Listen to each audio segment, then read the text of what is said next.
Thank you to Barbara. Every week it's excellent food. Compliments of Campbell York. Yep.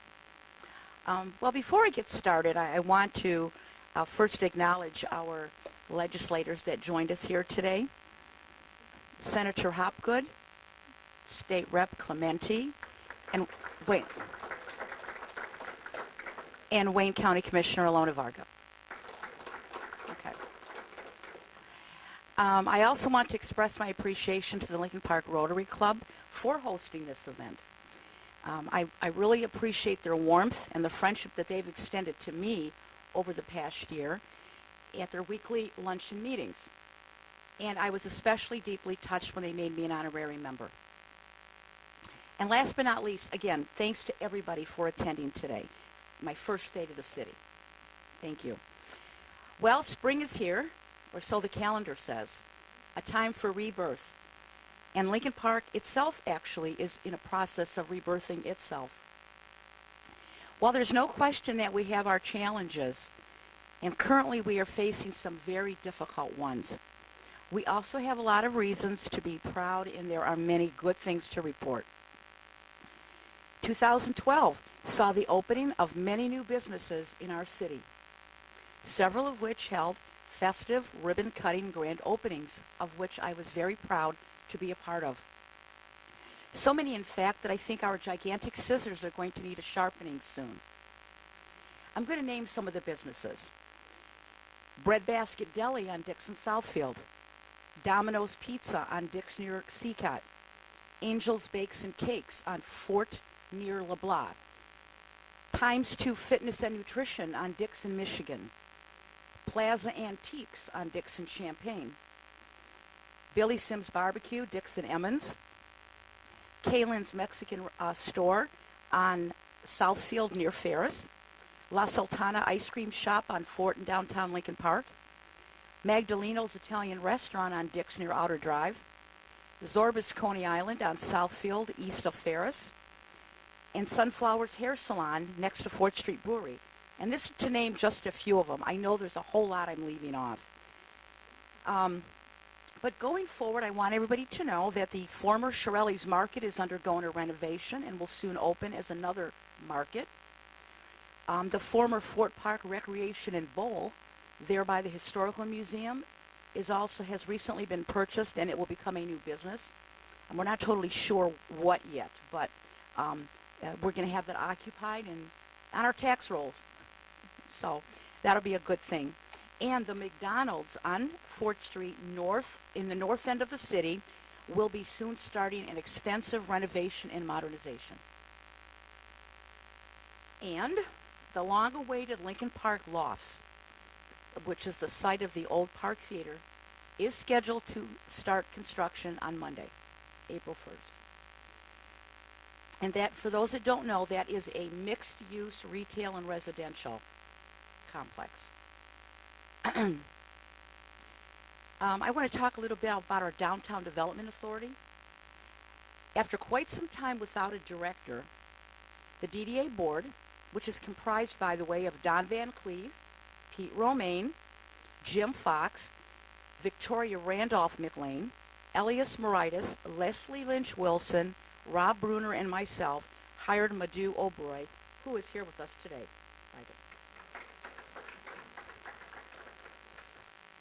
Now the DDA is a very active group. It has developed a mission statement, goals, objectives, and prioritized many projects. And the DDA also, for those that don't know, offer matching funds to businesses for facade improvements. I am really excited to announce, too, that the DDA applied for, and now Lincoln Park is a Michigan Main Street community. And coming this summer, we will see our downtown area. We will see various works of art reproductions displayed in our downtown area, courtesy of the Detroit Institute of Arts Inside Out program. And next time you're in the downtown area, please note the attractive green banners on our light poles. Have you all seen them yet? Aren't they pretty? And thanks to the businesses downtown that purchased them as well. We were selling them, and so they got to put their name at the bottom of them. So it's great publicity for them, and it makes our downtown look really good. Also, a couple weeks ago, the DDA sponsored its first business networking event. It was very well attended, and it provided the perfect venue to exchange information and form alliances among business owners. We can look forward to more of these positive and important events in the future, courtesy of the DDA. Oh, and I would be remiss if I didn't acknowledge the DDA's financial contribution in the tens of thousands of dollars to the city's coffers. This helps defray the various costs in our downtown area, such as grass cutting, snow removal, maintenance of the electronic sign, and the annual operational cost of our historical museum. Also, our Economic Development Corporation. Just like the DDA, this group was without a director for a very long time, but just recently, Madhu Oberoi accepted that position as well. So we welcome her, and we know that just like she does with the DDA, this group will also be really moving along and going forward. The the EDC membership includes Mike Busen, Debbie Van Cleve, Virginia Mondin, Russ Mathena, Sandra Alviani, George Cretu, Kathy Kelsey, and myself. This group, for those of you that don't know, offers low-interest loans to businesses anywhere in the city for improvements and expansion. This group encourages and supports partnerships with, and they are an important resource to our local businesses. All of their efforts are geared to improve, enrich, promote, and make Lincoln Park attractive and bring new investments into our city. Both the DDA and the EDC have become a vital and visible presence to our community. And you can learn more about them by going to Lincoln Park's website at www.citylp.com. I want to touch a little bit upon our city's commissions. We have many, many commissions that are comprised of volunteer members. Since taking office, I've reappointed several of those members and appointed several brand new ones. I regularly attend many of the commission meetings, and I'm so pleased and proud to see the dedication of the members. Which brings me to volunteerism. Our community has been experiencing an upsurge in volunteerism. This past fall, for instance, Lincoln Park Rotary Club members, as well as some other Lincoln Park residents, donated their weekend to do an extensive cleanup of the Memorial Park Rose Garden and parking lot. There was another group of dedicated residents who would weekly weed, plant, and water the Rose Garden. And I must say that garden looked better than it had in years. Also, the members of the Lincoln Park High School ROTC donated their time at Braverman Park to clean up and paint play equipment. And just recently, numerous volunteers pulled together so our annual Easter egg hunt, which was canceled due to lack of city funding, could take place. While they provided their time and labor, there was an anonymous donor, by the way, who gave several $100s so we could purchase the plastic eggs and candy. I also want to acknowledge Tom Carnes and the Exchange Club for taking the lead on this fun event, which did attract many, many children. Our Memorial Day Parade, a decades-old tradition, but was discontinued several years ago, is being resurrected due to a very dedicated group of volunteers led by resident Christopher Dardzinski. The parade is set for 10 a.m. on May 19th.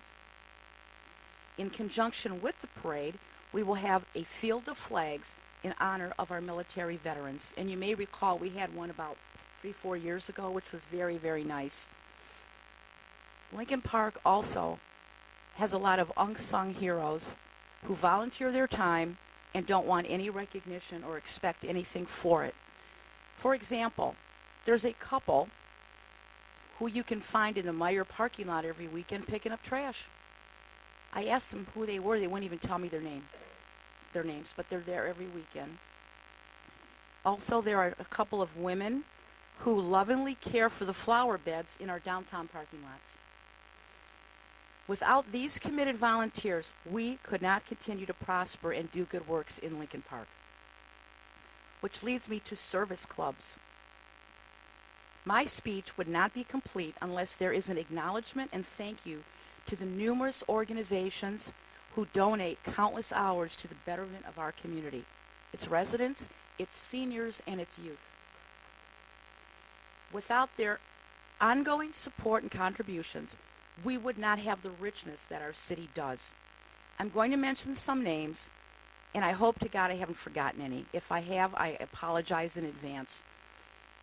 Our churches, the Lions, Rotary, Exchange, Chamber of Commerce, CPW, CERT, our Boy Scout and Girl Scout troops, Youth for Change, the Lincoln Park Substance Abuse Coalition, which works hard every day to combat synthetic drugs in our community and are working to make Lincoln Park drug-free.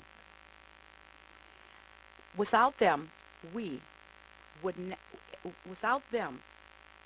Park residents, as well as many of those outside our city, could not look forward to several of the annual activities that we offer that have become decades-old traditions, such as Fantasyland, summer concerts in the park, the garden walk, the Halloween ghost walk, the farmer's market, our ice show, the egg hunt, our annual prayer ceremony, and the soon-to-be resurrected Memorial Day parade.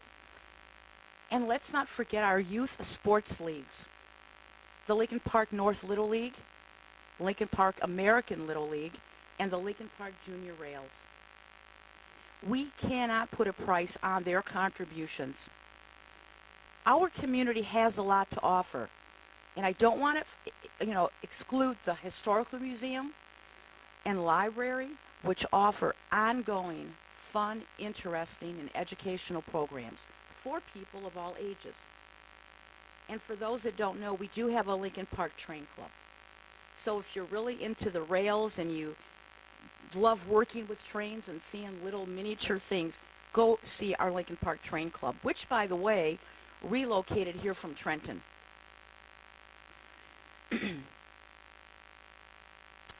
And remember, even though we are experiencing tough financial times, Lincoln Park can and will come out a leaner, better community for all of us and future generations.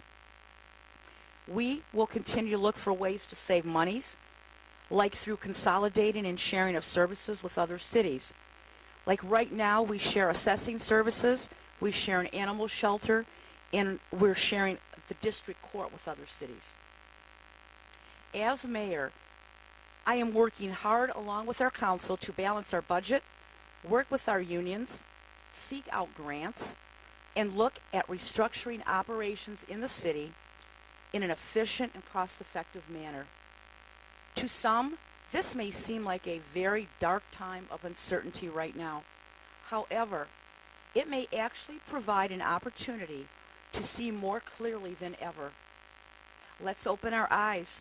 Let's take notice. Let's make suggestions. Help us to notice, to identify, and to modify. And if you do, if we all work together, I really feel comfortable saying that you'll find the future will look brighter than ever. Thank you very much, and God bless you.